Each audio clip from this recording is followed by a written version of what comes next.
বাজার থেকে লাউ তো এনেছেন, কিভাবে রান্না করবেন ভাবছেন? তবে একবার এইভাবে ট্রাই করে দেখুন, দারুণ লাগবে খেতে।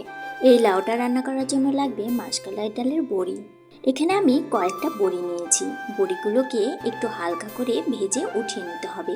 এখানে আমি সরিষার তেল দিয়ে বড়িগুলোকে ভেজে নিচ্ছি। যখন এই বড়িগুলোর গায়ে বাদামি ভাব চলে আসবে, তখন এই বড়িগুলোকে তুলে নিতে হবে।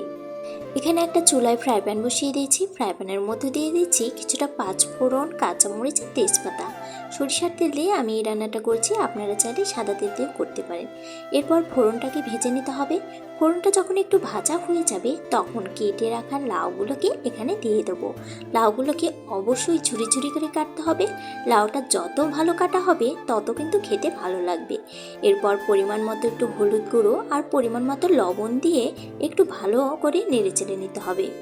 এখন এখানে দিয়ে দেবো ভেজে রাখা বড়িগুলোকে। অবশ্যই কিন্তু বড়িটা এখনই দিতে হবে, নয়তো কিন্তু বড়িতে কাঁচা ভাব থেকে যাবে, সেদ্ধ হবে না। এখন এই লাউগুলোকে খুব ভালোভাবে ঢাকনা দিয়ে ঢেকে রান্না করে নেব, তাহলে কিন্তু খুব তাড়াতাড়ি লাউগুলো সেদ্ধ হয়ে যাবে। দেখুন, এখানে আমি লাউগুলোকে একটু ঢাকনা দিয়ে ঢেকে কিছু সময়ের জন্য এভাবেই রান্না করে নিয়েছি। এখন এখানে দিয়ে দেবো পরিমাণ মতো আদা বাটা আর জিরে বাটা, সামান্য পরিমাণ, কিন্তু খুব বেশি না। এখন এভাবে আবারও কিছু সময়ের জন্য খুব ভালোভাবে ঢাকনা দিয়ে ঢেকে রান্না করে নেব। এখানে কিন্তু আমার লাউ আর বড়িগুলো কিন্তু একদম সেদ্ধ হয়ে গেছে। এখানে কিন্তু আমার রান্নাটাও হয়ে গেছে। এখন এখানে দিয়ে দেবো স্বাদ মতো কিছুটা চিনি। আর নিরামিষ রান্নায় অবশ্যই চিনিটা দিতে হবে, তাহলে খেতে ভালো লাগবে।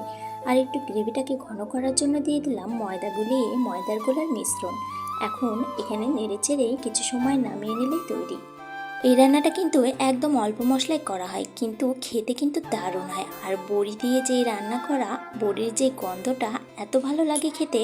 তৈরি হয়ে গেল নিরামিষ দিনে বড়ি দিয়ে লাউ ঘন্ট। খেতে কিন্তু দারুণ মজা। এইরকম আরও নতুন নতুন রেসিপি পেতে আমার পেজটির সাথেই থাকুন। ধন্যবাদ।